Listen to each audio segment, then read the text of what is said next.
Zahid dilahirkan dalam keluarga Muslim. Ayah dan kakaknya adalah imam Muslim, dan seperti yang diharapkan, Zahid mengikuti jejak mereka. Setelah Zahid diutus untuk mengajar di masjid pertamanya, kebenciannya terhadap orang-orang Kristen mulai terlihat.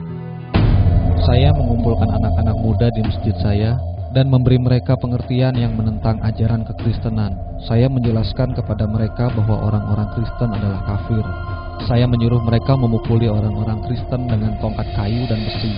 Itu adalah tugas kami dan Allah akan senang. Sampai suatu hari, seorang anak muda kembali dengan membawa sebuah Alkitab. Dia sedang merobek dan mengusulkan supaya kami membakarnya. Dalam kejadian-kejadian sebelumnya, kami biasa membakar kitab yang kami peroleh. Namun kali ini saya merasa tergerak untuk membawanya pulang.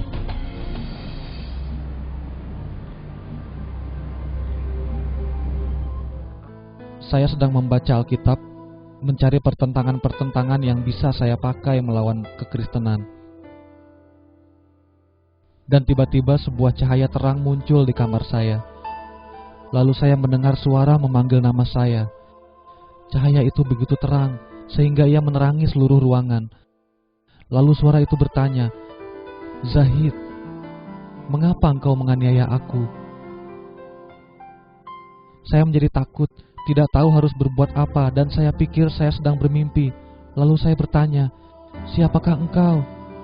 Dan saya mendengar, "Akulah jalan, kebenaran, dan hidup." Selama 3 malam berikutnya, cahaya dan suara itu terus datang, dan akhirnya pada malam keempat, saya berlutut dan menerima Yesus sebagai Tuhan dan Juru Selamat.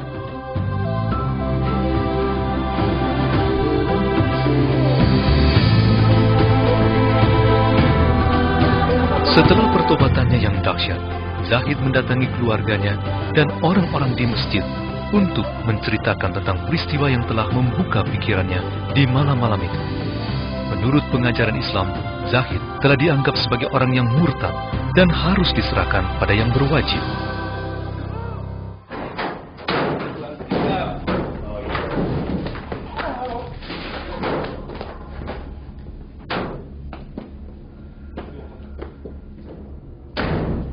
Saya dipenjara selama 2 tahun, dan selama waktu itu para penjaga-penjaga terus menyiksa saya.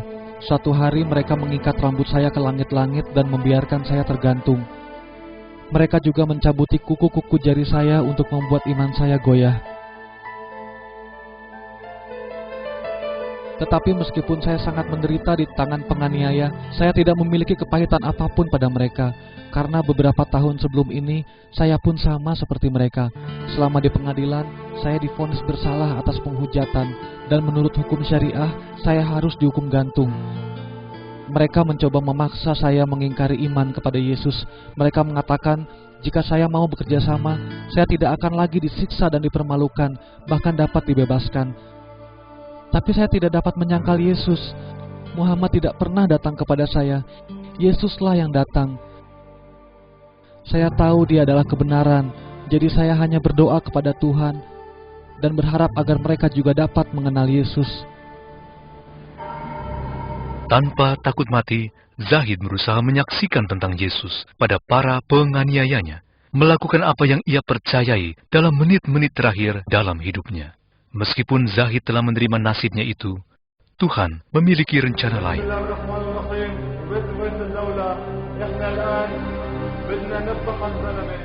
Beberapa saat sebelum eksekusi, sebuah surat perintah yang tak terduga dikeluarkan oleh persidangan untuk membebaskan Zahid dan menyatakan bahwa tidak ada bukti yang cukup untuk menentang dia.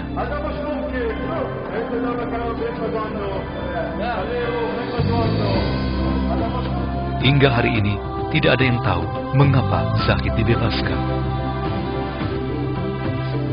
Sekarang saya katakan pada orang-orang bahwa Yesus telah datang 2 kali pada saya. Sekali saat saya masih menganiaya anak-anaknya, dan kedua kali sewaktu saya akan digantung. Zahid saat itu mengganti namanya menjadi Lazarus dan bersaksi mengenai pengalamannya lolos dari kematian. Meski banyak orang Kristen yang mula-mula tidak mempercayainya, mereka akhirnya menerima Lazarus sebagai keluarga dan menemaninya dalam perjalanan dari desa ke desa. Saya tinggal di negara yang dikuasai oleh ajaran Islam yang salah. Mereka dibutakan dan saya dipilih Tuhan untuk menjadi suaranya. Saya melihat setiap hal yang saya derita tidak ada artinya dibandingkan sukacita saat mengenal Dia yang adalah jalan, kebenaran, dan hidup.